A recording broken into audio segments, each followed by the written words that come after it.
આજ તારીખ 3 માર્ચ અને સોમવારના રોજ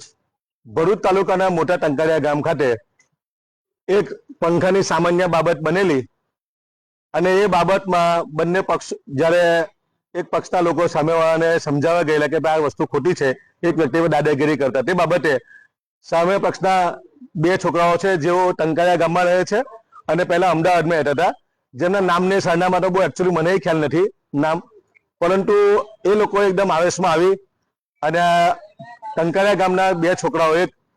સમીર બસેરી અને એક શોકત બસેરી નામના બંને કઝિન ભાઈઓ હતા, એની ઉપર ઓચિંતો હુમલો કર્યો, જેમાં બંને છોકરાઓને શોકત છે જેના હાથમાં અહીંયા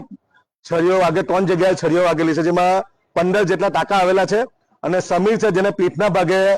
3 જગ્યાએ ઘાવ વાગેલા છે મોટો, જેમાં 9 જેટલા ટાંકા આવેલા છે.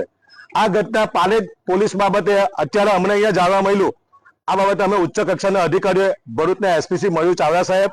ડીવાયએસપી સાહેબ, ત્યાંની સ્થાનિક પોલીસના વ્યાસ મેડમને પણ આ બાબતે જાણ થઈ અત્યારે, અને પોલીસે તાત્કાલિક એક્શન તો લીધેલી છે. પરંતુ અમે પ્રશાસન પાસે અપીલ કરીએ કે મળતી માહિતી મુજબ આ લોકો અમદાવાદથી આવેલા છે, અહીંયા તરીપા લોકો છે એવો અમને માહિતી મળેલી છે, અને નિષ્પક્ષ તપાસ થવી જોઈએ, અને અમને શું ધંધા છે, એમનું શું બેકગ્રાઉન્ડ છે તપાસવામાં આવે. જ્યારે ટંકારિયા ગામના લોકો અહીંયા અત્યારે સિવિલ હોસ્પિટલમાં અમે પણ આવ્યા, એક ગામની દ્રષ્ટિએ અમારો એક નૈતિક જવાબદારી છે, કોઈ પણ ચમરબંધી હોય એ ચમરબંધીને છોડવામાં ન આવે. અમે જિલ્લા વહીવટીતંત્ર પાસે અપીલ કરીએ કે અમને અગાઉ તપાસવામાં આવે. અગાઉ પણ અમને ઉપર ઘણા કેસો નોંધાયેલા છે,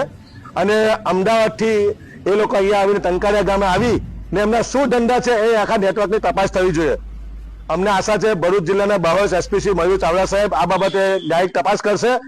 આરોપીઓને સખતમાં સખત સજા મળે એવી અમારી માંગ છે. આજે બબ્બે જવાન જો દીકરા, જેની એક દીકરાની ઉંમર 25 વર્ષ છે અને એકની 26 વર્ષ છે, વારંવાર અગાઉ પણ આ લોકોએ ઘણા લોકોની ઉપર હુમલો કરવાનો પ્રયત્ન કરેલો છે. હું ભરૂચ પાલેજના પીએસઆઈ વ્યાસ મેડમને પણ અપીલ કરું કે મેડમ આની નિષ્પક્ષ તપાસ થવી જોઈએ અને ગુનેગારોને બક્ષવામાં ન આવે એવી અમારી માંગ છે.